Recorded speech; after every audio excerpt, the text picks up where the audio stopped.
Caramel pudding ఎప్పుడైనా తిన్నారా? లేకపోతే ఈ వీడియోలో చూసి ఈరోజే ట్రై చేయండి. చాలా టేస్టీగా ఉంది. నేనైతే ఒక మిస్టేక్ చేశాను. ఆ మిస్టేక్ ఏంటో కూడా వీడియోలో చెప్తా.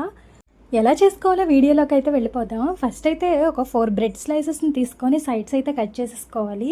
తర్వాత వీటిని 4 పార్ట్స్కి అయితే డివైడ్ చేసుకోండి. ఇవన్నీ కూడా ఒక బౌల్లో తీసుకొని మిల్క్ అయితే వేసి వీటిని కాసేపు నానబెట్టాలి. ఒక కప్ మిల్క్ అయితే పడుతుందండి. తర్వాత అయితే స్టవ్ మీద ఒక ప్యాన్ పెట్టుకొని అందులో 3/4 షుగర్ అయితే వేసుకొని కొంచెం వాటర్ అయితే యాడ్ చేసుకోవాలి. ఇది క్యారమెల్ ప్రిపరేషన్ కండి. టేస్ట్ అంతా కూడా ఈ క్యారమెల్లోనే ఉంటుంది. నేను చేసిన మిస్టేక్ కూడా ఈ క్యారమెల్లే. లైట్ గోల్డెన్ కలర్ వచ్చాకైతే స్టవ్ ఆఫ్ చేసేయండి. నేనైతే కొంచెం డార్క్ కలర్ వచ్చాక స్టవ్ ఆఫ్ చేసా. అది హీట్కి అయితే ఇంకొంచెం డార్క్ అయ్యి ఫైనల్గా మాడిపోయింది.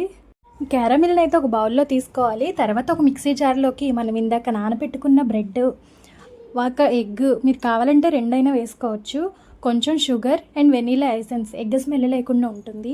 దీన్నంతా కూడా స్మూత్గా మిక్సీ పట్టుకోవాలి. తర్వాత అయితే స్ట్రెయిన్ చేసుకోవాలి.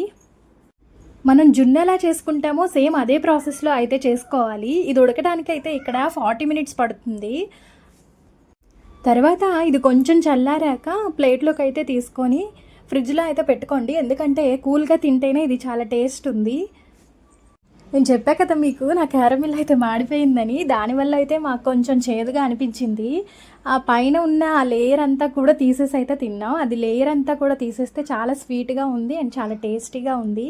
మీరు కూడా ట్రై చేయండి.